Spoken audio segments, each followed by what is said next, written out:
Hi there, my name is Elizabeth Tai and welcome to my new booktube channel. I've always wanted to create a series of videos on the books I've read since I've read so many, but I don't remember anything that I've read.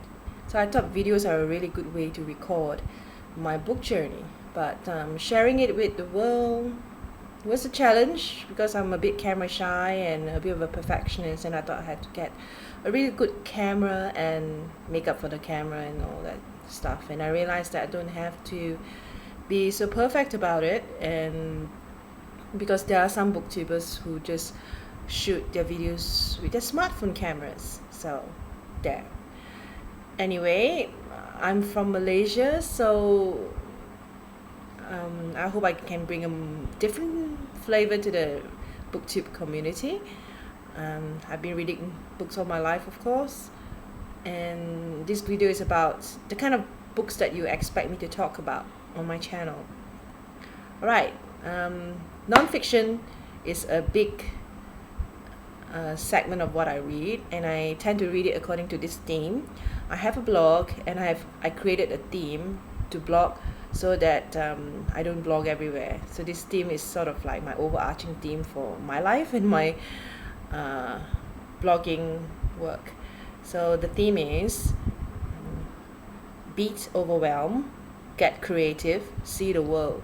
So I blog according to this theme, and I realized that my book reading habits was very much like that. And I tend to read books that help me get creative because I'm a writer. I've been a writer for almost 15 years. It's a very long time. And I also like to read books that help me beat overwhelm. And what I mean by overwhelm is when life gets a bit too much. Is there a way to manage it or make it, at least simplify it to manageable levels? So I love books like Marie Kondo's The Joy of Tidying Up. I'm pretty sure that's not a right title. Or Greg McKeown's Essentialism, and things like that. Books that help me discover who I am and how to live life in a simpler and more manageable level. I also like to travel. I actually just returned from 3 years in Australia, so I read a lot of travel memoirs. In fact, I love memoirs in general. So see the world also means see the world through another person's eyes. So memoirs are a big part of my reading habit, and yeah, so you see me talking a lot about memoirs in this channel, as well as, let me see, fiction, right? Okay, I'm having a bit of a reading slump when it concerns fiction now. I don't know why, I just can't seem to read much fiction these days. I will read 2 pages and I get bored or distracted, and I'll reach for another book, and it was just so annoying. But one genre that helps me, I can seem to read is romance. So I just finished this book. It was okay. It's about a woman who decides to seduce a duke on a ship liner. I like that. Well, but most romance novels that I read, I rate them average, like 3 stars on Goodreads, because I find many romance novels pretty average. Very few of them really impress me. I'm not sure, maybe because romance novels are written to a formula, to a point. Please don't get offended, romance readers and writers.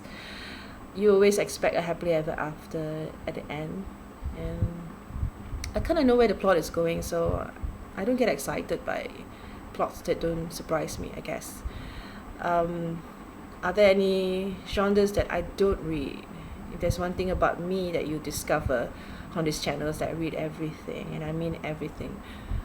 When it comes to fiction, I would say that YA is probably the genre that I find the hardest to get into. I do read them. In fact, I'm reading Victoria Aveyard's Red Queen right now, or trying to. Yeah, I tend to get bored, like I said, after a few pages with fiction these days, and YA even more so. So that's not good, I guess. So if you have any tips on how to bust my fiction reading slump, please tell me. What else do I read? Well, I like to read about sustainable development, books on science, especially pathology. I love reading books on how diseases spread. I'm not sure why. I like to read books on history and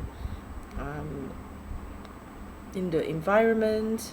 When it comes to fiction, science fiction is my favorite genre. And I usually take my time with my science fiction novels. Like I savor them. I don't rush through them like romance novels. Like I think I treat them so preciously that it takes me a year to even read a science fiction novel, and I'm not sure why. I just feel that oh no, this is such a special book. I should take my time with it. So James S.A. Corey is currently my favorite science fiction writer. He's such a beautiful, or rather, he's actually two writers. They are such a beautiful. They write beautiful prose. So much so that I get so distracted by their beautiful prose that I forget what's going on in the plot, and I had to actually read Wikipedia or something just to find out what happened in the novel. I'm not sure whether that's a testament to the writer's skill or not, or just my general lack of attention. I also like Peter F. Hamilton, again a really good science fiction writer that uses science fiction to write different other genres beneath the umbrella. So some of his novels are like crime novels, or hard sci-fi. So I like writers that do give me variety. I've tried to get into George R.R. Martin's magnum opuses, but no go. So far, no go. Like I said, fiction really, it takes a lot for me to pay attention these days to fiction. I can read a non-fiction book really fast, but not fiction. So this is what you can expect from my YouTube channel. I'll try to post as regularly as I can, at least once a month. Well, I'm facing an exam right now, so you probably cannot expect much from me in March, but April you'll see more of me. I hope to do reviews of books I've read. I also want to do things like lessons from books that have impacted me. I find that I follow this book YouTuber called Brian Johnson. I find his method of going through a book and picking out the ideas from a book really good. So I hope he doesn't mind me copying that method a little bit, because I think that's a great way to remember what you've learned. So welcome to my YouTube channel. This is what you'll expect. Oh yeah, and sometimes you'll see me talking about book culture in Malaysia, because I realized that book culture in Malaysia could be quite different from the ones in the US and in Western countries. So I think it'll be fascinating to see that. Okay, see ya, and please subscribe to my channel. Bye.